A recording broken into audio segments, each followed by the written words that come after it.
ফলের দোকানে ফল কিনতে গিয়ে মানুষ কতভাবেই যাচাই বাছাই করে কিনে, ফল মিষ্টি হবে নাকি টক, পচা আছে কিনা, দাগ কেন, ভিতরে পোকা হবে না তো। আবার মানুষের পছন্দের একটা জামা খরিদ করতে গেলেও 100টা দোকান দেখে, কাপড় চোখের সামনে দেখেও দোকানদারকে 1000টা প্রশ্ন করে, রং উঠে যাবে না তো, শরীরে টাইট ফিটিং হবে নাকি লুজ হবে, সেলাই টিকবে তো নাকি 2 দিন পর পরই আবার ছিঁড়ে যাবে।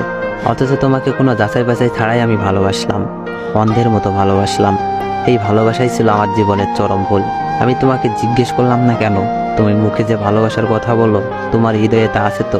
তোমার হৃদয়ে অন্য কারোর দাগ নেই তো? যে বুকে আমি বসবাস করতে চাই সে বুকে অন্য কেউ বসবাস করছে না তো? মানিয়ে নিতে পারবে তো আমাকে? কিছুদিন গেলে রং উঠে যাবে না তো সম্পর্কের গা থেকে? আমি কিচ্ছু জানতে চাইনি।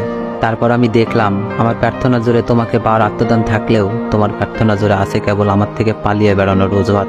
আমার অনুভূতির হৃদয়ে সব কয়টি শাখা পোশাখা জুড়ে তোমার নামের ফুল ফুটে থাকলেও তুমি বাসা বেঁধে বসে আছো অন্য কারোর অনুভূতির ঢালে। আমি দেখলাম রোজ কত যত্ন করে তুমি অন্য কাউকে গড়তে গিয়ে ভেঙে গেছো আমার যাবতীয় স্বপ্ন, আশা, ভরসা, বিশ্বাস। আমি বুঝলাম হয়তো আমি আমার হৃদয় এমন একটি মাটিতে পুঁতেছিলাম যেখানে জন্মাতে ভয় পাই মিলনের সবুজ ঘাস। তোমাকে জিতিয়ে দিয়ে আমি হেরে গিয়েছি, সরে এসেছি তোমার জীবন থেকে। এখন তুমি বলো, যে হেরে গিয়েও জিতে যায় তাকে তুমি হারাবে কি করে?